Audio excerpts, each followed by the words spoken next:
In the past weeks and months, South Africa and the world have taken drastic measures in an attempt to tackle COVID-19, a pandemic that has very quickly taken over and affected many aspects of our lives.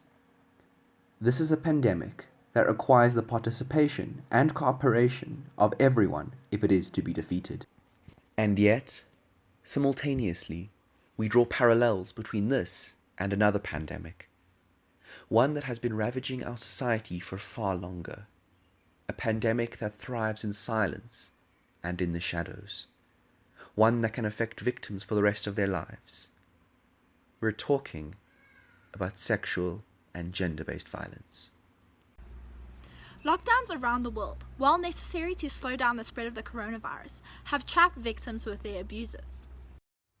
While increased stress levels associated with the pandemic and its consequences have directly increased the likelihood of abuse occurring, the result is a dangerous combination. There have been very disturbing reports of increased levels of gender-based violence since the lockdown started. The scourge of gender-based violence continues to stalk our country as the men of our country have declared war on the women of South Africa.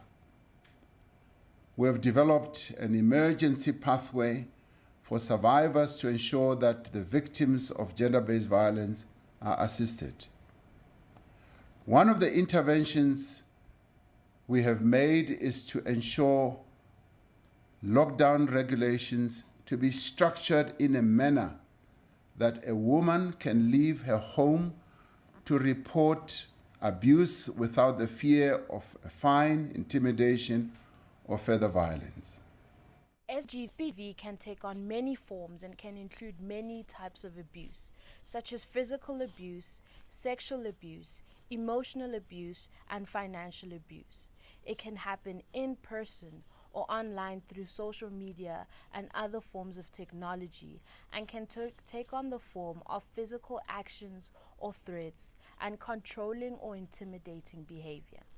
Generally, abuse refers to repeated behavior as opposed to a single incident in isolation, although a single incident could be considered as abuse.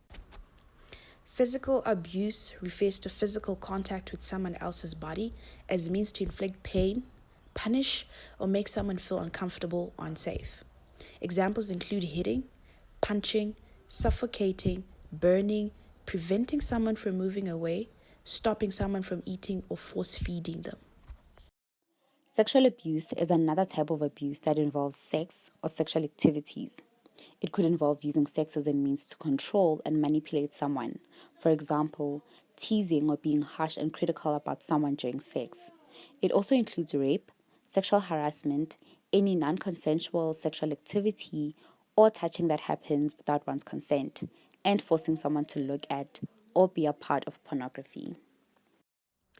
Emotional abuse includes the use of words to insult, embarrass, bully, threaten, or break down someone's self-esteem, to inflict pain and make them feel worthless, incapable, and useless.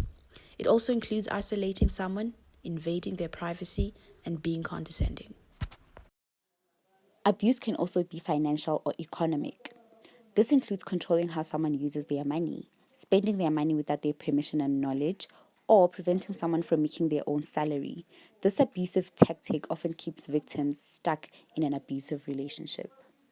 There are also other kinds of abuse. Stalking refers to being consistently followed or tracked by someone in a way which makes you feel vulnerable and unsafe.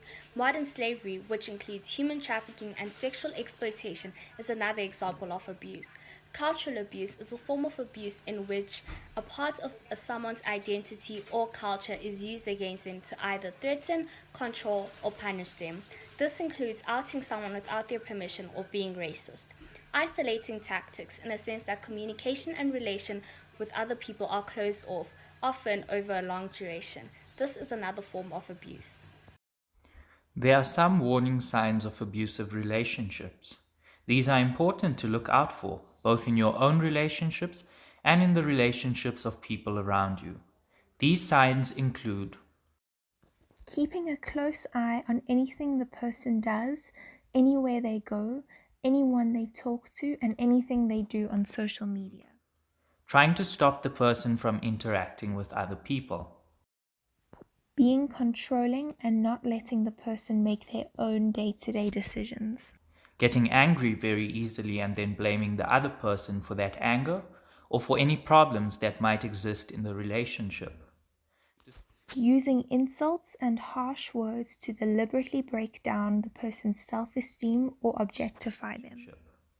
Destroying the person's belongings or things that are important to them. Pressurizing the person to have sex with them or using threats to force them to participate in sexual activities even when they don't want to. Hurting them or other people that matter to them in a physical manner or threatening to do so. Preventing them from telling someone about the abusive behavior or accessing help. It is important to note that just because a relationship may appear perfect, that does not mean that abusive behavior is not occurring behind the scenes. Often, abusive behavior is about someone trying to create or stay in a position of power over someone else. Lastly, it is important to note that if you are ever being abused, it is never your fault. You have the right to access help, and you do not deserve to be in that situation. This is your fight. It's my fight. It is our fight. Until every single person grasps the importance of their involvement in this fight, it is unlikely that we will win. We're calling for no more violence. We're calling for a stop to the silence around SGBV. So join Amnesty International Vets in partnership with the Vets Gender Equity Office as we stand together in solidarity with victims of SGBV, breaking down stigmas and providing victims with concrete ways to access help and providing you with simple and realistic ways to join the fight. Here's to no more violence and stopping the silence. We thank you.